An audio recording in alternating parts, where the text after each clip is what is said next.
Alright guys, welcome back to the channel. Hopefully this video won't be too long. As you can see in part 3, I had pretty much an epic fail starting this up on the first start. After replacing everything, you can see some of the stuff here laying out in the yard, and I got some valve covers over here laying, and I kind of disassembled just the valve covers and a few things here so I can get in here and look at the timing. And I figured out what I did. Dummy me.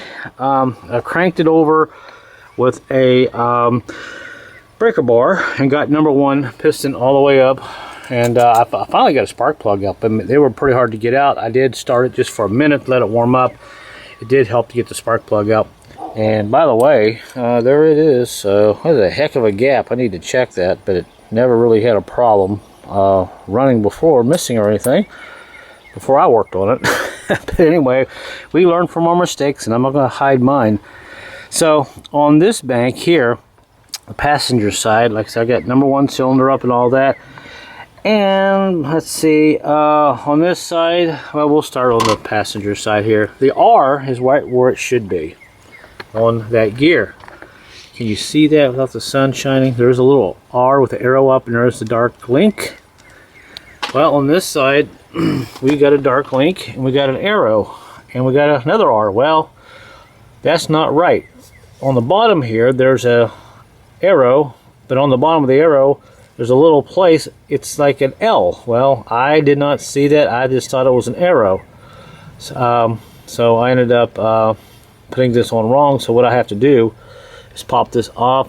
I got to rotate this cam 180 degrees and put this on with L with the arrow up, and that should fix my issue. So that was my fault. This is what happens when you get in a hurry.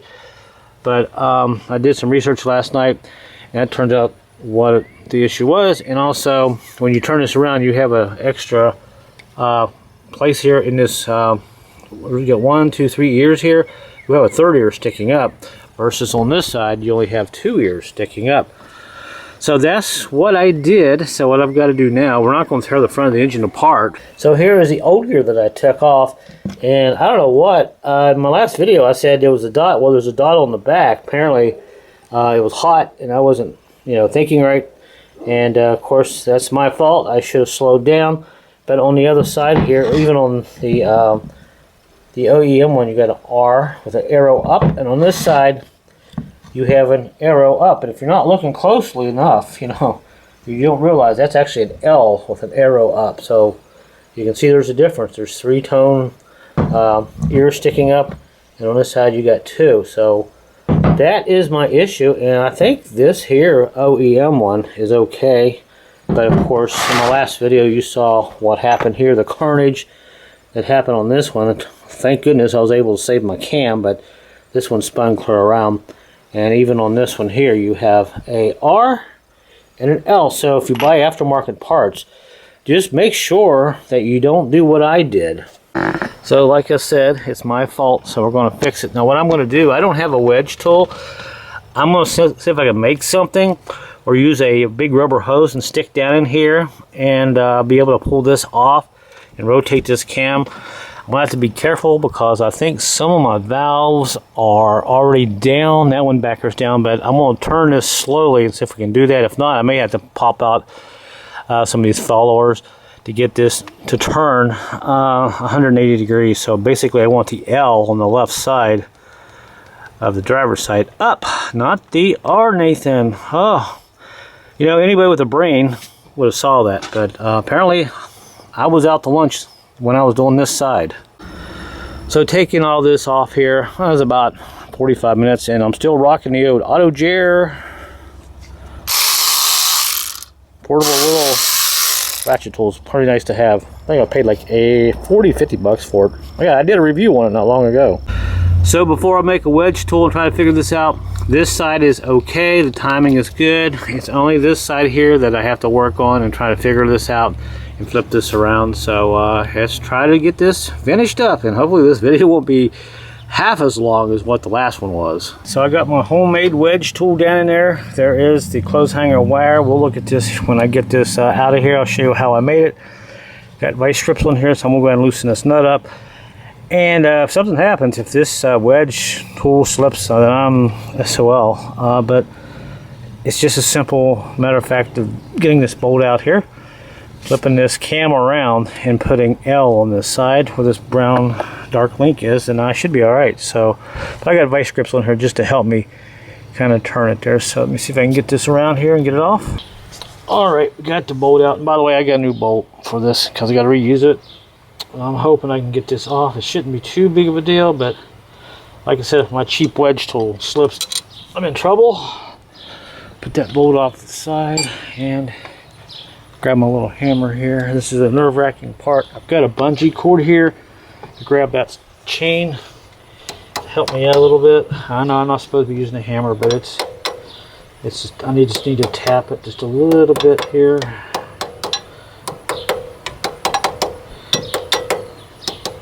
And that's just about out.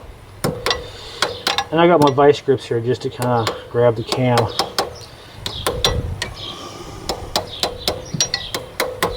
Well, come on.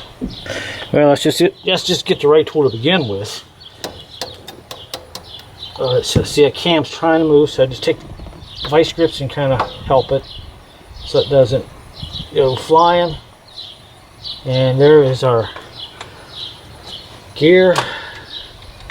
And let's see if we can get this out without causing too much damage here. This damage seems to be my middle name lately. Wedge tool, please hold. That's all I ask.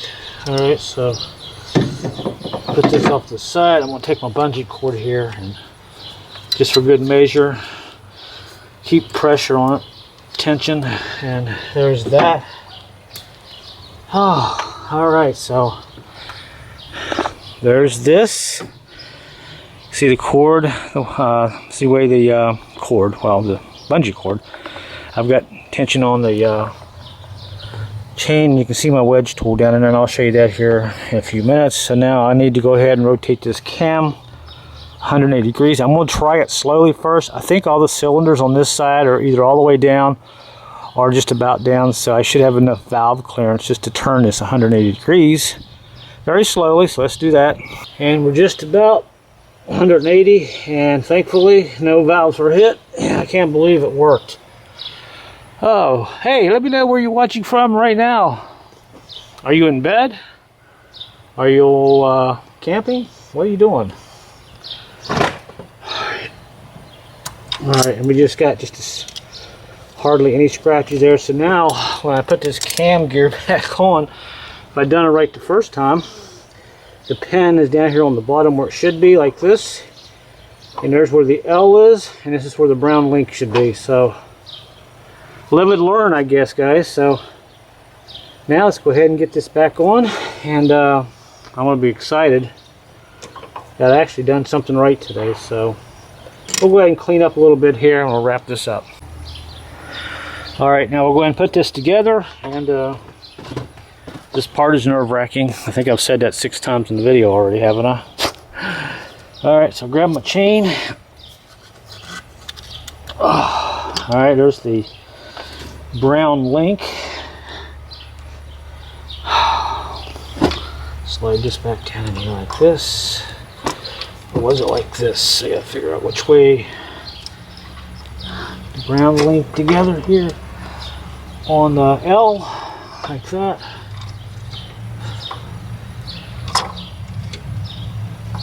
Alright, so there is that. Well, I had it there, it slipped on my hand. Slippery. Alright. Come on, baby. You're almost there. Alright, so there's the L. Now I'll take the vice grips and turn the cam just a tiny bit. And I think I need to go back with it just a tiny bit. So I'll need to do that now. Gotta move the camera. Alright, that took me about 5 to 10 minutes out of my life. And I think we're going. Yep, good. And you know, you can take your vice grips and kind of bump this back and forth to make sure that pen goes into that cam, and we're in. And I can see the back of it going on.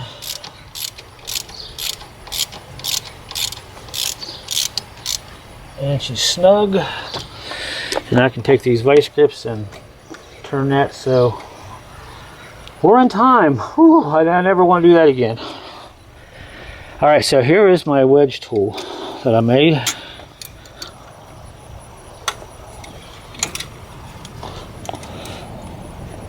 Well, I would probably advise you to actually buy one. All right, I need to help it just a little bit. I'm prying back on the tensioner there, the oil tensioner. Let me help it just a little bit. There we go. Like I said, some of you are probably like, what in the hillbilly hell was that? Well, I wasn't going to wait a week. Basically, it's a piece of exhaust pipe cut to about a 1/2 inch, flattened down with a hole in it, with a clothes hanger attached to it, and I got some duct tape here just to kind of keep it on the timing chain so it doesn't slip off. You can't pretty much guess. I think I probably got this about 1 inch wide. So that's what I'm using. Don't do this, kids. Buy the real thing for 24 bucks if you got time. All right, everyone. At this point, there's really no reason for me to show you anything else. I think when we come back here in the next video clip, we'll start her up and make sure she's going to run all right. But you can see that side's got the R up, and this side has an L up. Left side, driver's side, right side, passenger side. So, you know, we all make mistakes, but I'm glad I caught this one. I'm glad I didn't bend any valves. So I think we're going to be okay. So I'll go ahead and torque this down. We'll put everything back together, and I'll see you back here shortly, and keep our fingers crossed. Hopefully we'll have this finally finished. All right, everyone, just like that, it's done. It's all back together. It took me about an hour. Made sure everything was tight. Everything's hooked up. And I'll tell you what, these monster vice grips that I bought at the farm store for $7.49, they had no problem holding that cam over there when I tightened down that bolt on the cam phaser gear. So I didn't change out that. I got to fix the, you know, a little bit of a leak right there on that rusty transmission line, but I want to see if this thing's going to run first. So battery's hooked up, we got oil, everything here is hooked up, so let's go hit it. And I think what we'll do first is go ahead and clear all these codes that we had. So let me clear those. All right, so we're just going to clear every code we got, and we had a bunch of them all for timing codes. All right, so let's go ahead and start her up. Keys in the ignition, put this off to the side. All the hard work. Let's see if it paid off, and the mistake I made, and I corrected it. Here we go. 1, 2, 3.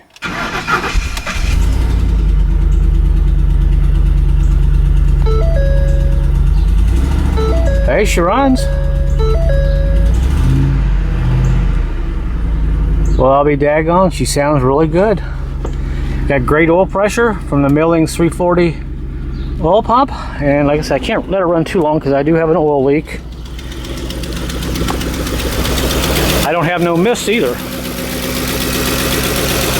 Wow, it's nice and smooth. I can't believe I fixed it. Well, I can believe it. It's just a lot of work. Yes, that was the issue. I had that cam gear on the wrong way. And let's see. Yeah. So we'll... Now the main thing is, do I have any codes? Let's see if we get any codes popping up, because before, the codes came up right off the bat. I mean, they were like, as soon as you started it, I would get check engine codes for timing, so.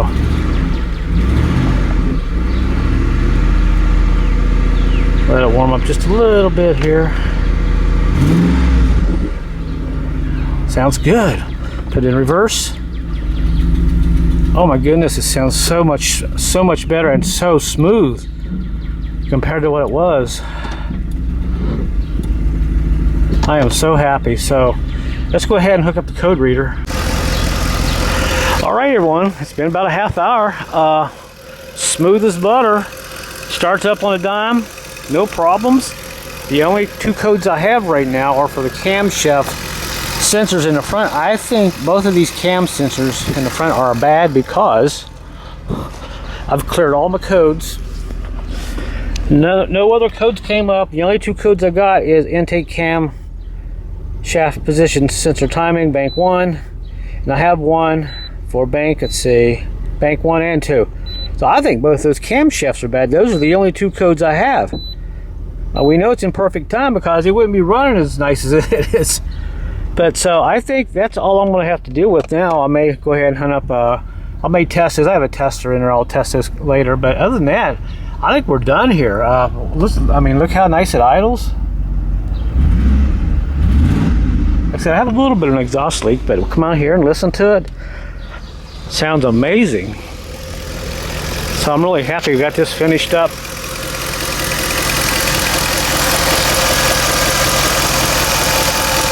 A little bit of a lifter tick there. Well, it's the fuel injectors.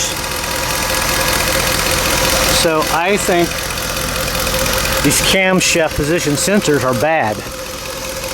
I mean, they're interchangeable, so that's the only code we got here. So I think we're good. I'll go ahead and deal with that later, and perhaps I'll do a video on that later. But everything else seems to be okay.